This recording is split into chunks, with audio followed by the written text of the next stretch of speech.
Student, good morning. हम लोग पढ़ रहे हैं क्लास 9 के बायोलॉजी का लेसन 3 जिसका नाम है जीवों में विविधता। कल हमने इसके बारे में आप लोगों को थोड़ा सा परिचय दिया था कि जीवों में विविधता आखिर में हम लोग किस ढंग से करते हैं और विविधता का मतलब होता है अंतर। तो हमने वहाँ कल आप लोगों को यह बताया था कि आप यदि देखेंगे कि आपके और आपके मित्र के नाक क्या एक जैसे दिखाई देते हैं, तो हमने कल यह भी बताया था कि नहीं, हमारे और हमारे मित्र के नाक एक जैसे दिखाई नहीं देते हैं। और उसके बाद हमने अपनी तुलना एक बंदर से की थी, तो वहाँ भी हमने कई प्रकार के अंतर को देखा था और जाना था। उसके बाद एक बंदर की तुलना एक गाय से की थी। तो इस धरती पे जीवधारियों की विशाल संख्या है, यानी इस धरती पे बहुत से जीव पाए जाते हैं और सारे जीव एक दूसरे से भिन्न होते हैं, माने एक दूसरे से सारे जीव अलग होते हैं। गाय, भैंस, बैल, बकरी, जितने भी जीव हमें दिखाई देते हैं, सबकी संरचना और बनावट क्या है, अलग अलग है। और वहाँ हमने यह भी जाना था कि क्या देसी गाय के झुंड में हम लोग जर्सी गाय को पहचान सकेंगे, तो वहाँ पे किस आधार पे हम लोग देसी गायों के झुंड में जर्सी गाय को पहचानेंगे। तो हमने वहाँ लंबाई की बात की थी कि लंबाई के आधार पर हम देसी गायों के झुंड में जर्सी गाय को पहचान लेंगे। और हमने वहाँ पे बताया था आप लोगों को कि क्या सभी देसी गायें एक समान दिखाई देती है, तो वहाँ हमने आप लोगों को बताया था कि हाँ, सभी देसी गायें एक समान ही दिखाई देती है। हो सकता है उसका रंग अलग अलग हो, लेकिन कोई देसी गाय जर्सी गाय जैसी नहीं दिखती है। जर्सी गाय के शरीर की बनावट अलग है, देसी गाय के शरीर की बनावट अलग है। देसी गाय छोटी होती है और जर्सी गाय बड़ी होती है। दूध भी देसी गाय थोड़ा कम करती है और जर्सी गाय ज़्यादा करती है। तो हमने कल जीवों के बारे में तुलना भी किया था और विविधता को भी समझा था। आइए आज है कि अब पृथ्वी पर रहने वाले जीवों के विभिन्न समूहों के बारे में सोचें।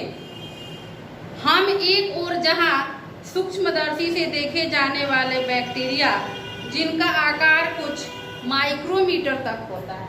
देखिए, जो बैक्टीरिया होता है, बैक्टीरिया जो होता है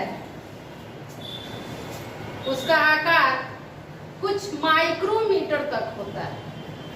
माइक्रोमीटर।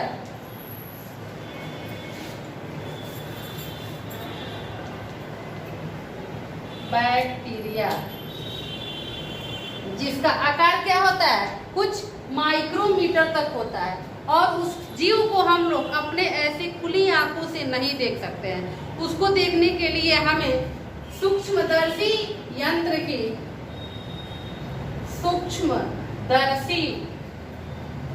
सूक्ष्मदर्शी जैसे यंत्र की आवश्यकता पड़ती है। लेकिन वहीं पे बहुत सारे ऐसे जीव हैं जो बहुत दिनों तक जीवित रहते हैं या आकार में बहुत बड़े होते हैं।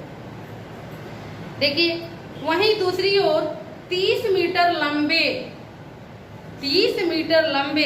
नीली वेल या कैलिफोर्निया के 100 मीटर लंबे रेडवुड पेड़ भी पाए जाते हैं। अब देखिए, 30 मीटर लंबी वेल, 30 मीटर लंबी नीली वेल मछली का नाम है, जिसकी लंबाई 30 मीटर तक हो सकती है। इसके बाद 100 मीटर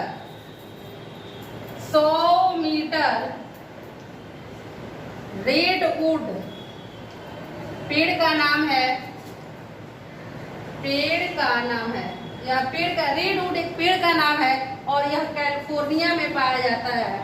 कैलिफोर्निया, कैलिफोर्निया। तो यहाँ अगर हम आकार की बात करें तो इस धरती पे बहुत सूक्ष्म से लेके बहुत बड़े तक जीव पाए जाते हैं। सूक्ष्म में देखिए बैक्टीरिया हो गए, जिसको हमको देखने के लिए सूक्ष्मदर्शी जैसे यंत्रों की सहायता लेनी पड़ती है, और वहीं पर कुछ जल में रहने वाले ऐसे जीव हैं जिनकी लंबाई क्या है, 30 मीटर तक है। तो कुछ स्थल पे पाए जाने वाले जीव हैं जिसकी लंबाई 100 मीटर तक है।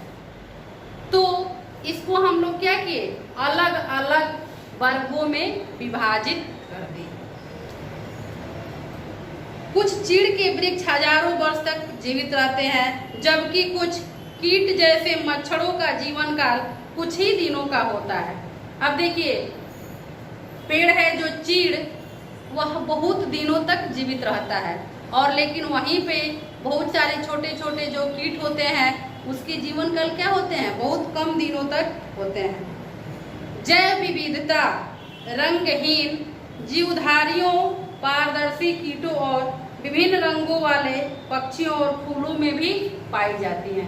यह जो जीव विविधता है वह रंगहीन, पारदर्शी और विभिन्न फूलों में भी पाई जाती है। यानी फूल भी होते हैं तो सारे फूल के कलर अलग अलग होते हैं। कुछ केवल शो प्लांट होते हैं, कुछ में फल आते हैं, कुछ में केवल फूल ही रहते हैं। तो इसी से जीव विविधता में क्या होता है, अंतर स्पष्ट हो जाता है। आइए हम एक क्वेश्चन को देखते हैं, और वह क्वेश्चन है कि हम जीवधारियों का वर्गीकरण क्यों करते हैं। पहला क्वेश्चन है, क्वेश्चन नंबर फर्स्ट है,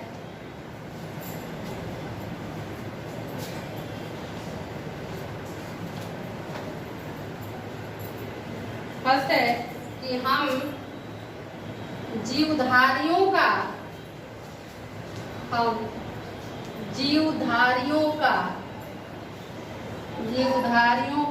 वर्गीकरण, हम जीवधारियों का वर्गीकरण क्यों करते हैं।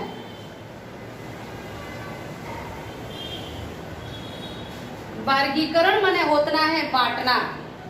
वर्गीकरण का मतलब होता है बांटना। अब उसको रंग के आधार पर बांटे, या आकार के आधार पर बांटे, या उसके कार्य करने की क्षमता के आधार पर बांटे। यानी समूहों में एकत्रित करने का जो काम होता है वह काम क्या होता है, वर्गीकरण।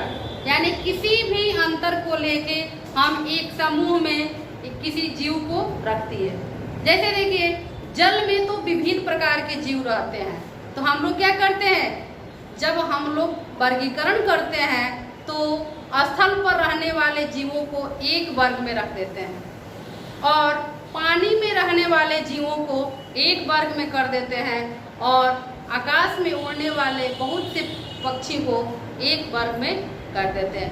ऐसे हमें उसके नामकरण में या उसके अध्ययन करने में क्या होता है, बहुत ही आसानी होती है। तो आइए हम देखते हैं हम जीवधारियों का वर्गीकरण क्यों करते हैं। इसका आंसर है, पृथ्वी पर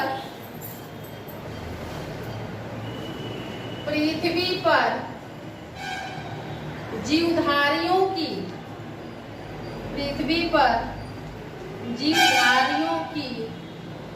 विशाल संख्या है।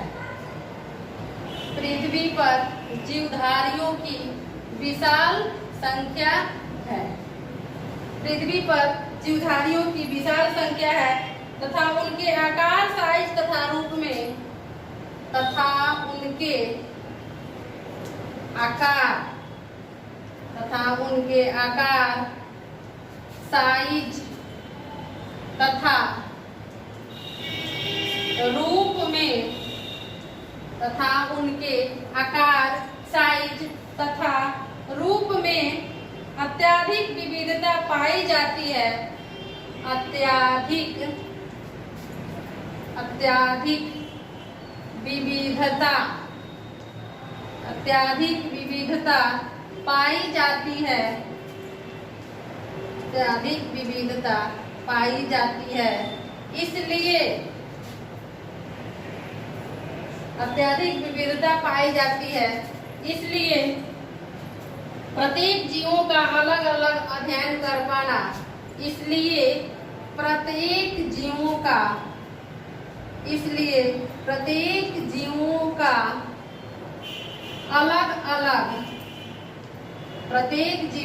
अलग अलग अध्ययन कर पाना बहुत ही मुश्किल है। अध्ययन कर पाना बहुत ही मुश्किल है। अध्ययन कर पाना बहुत ही मुश्किल है। अतः वर्गीकरण का उद्देश्य है,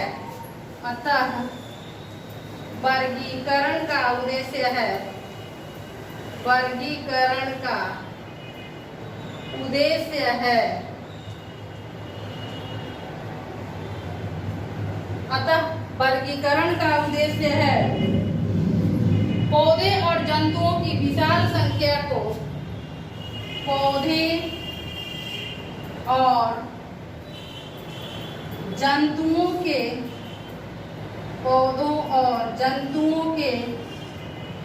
विशाल संख्या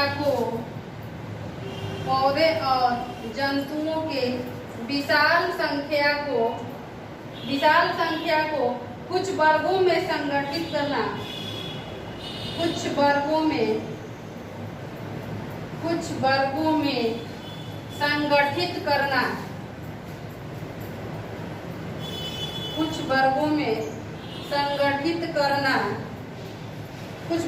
संगठित करना, ताकि उनका नामकरण तथा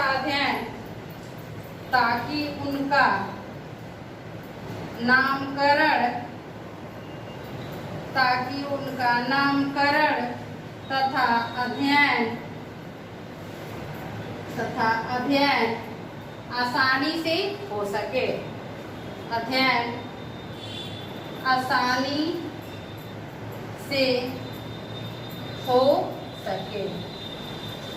यानी इस पृथ्वी पे जीवों की विशाल संख्या है, तो सारे जीवों के रंग, रूप और साइज के बारे में अध्ययन करना बहुत ही मुश्किल है। इसलिए हमने वर्गीकरण की प्रक्रिया को अपना के सभी जीवों को एक अलग अलग समूहों में संगठित करते हैं, और अलग अलग जब समूहों में संगठित कर देते हैं तो उसके नामकरण में अध्ययन करने में हमको क्या होता है, बहुत ही आसानी मिलती है। यानी सरलता से हम किसी भी जीव के नामकरण को अध्ययन कर सकते हैं। तो ये पेज नंबर 91 का फर्स्ट क्वेश्चन है, और 91 का ही सेकंड क्वेश्चन बाकी है, जिसको हम नेक्स्ट वीडियो में करेंगे। और यही था कि जीवधारियों का वर्गीकरण क्यों करते हैं। आज के वीडियो में हम इतना ही रहने देते हैं। कल पढ़ेंगे पेज नंबर 91 के सेकंड क्वेश्चन के बारे में। धन्यवाद।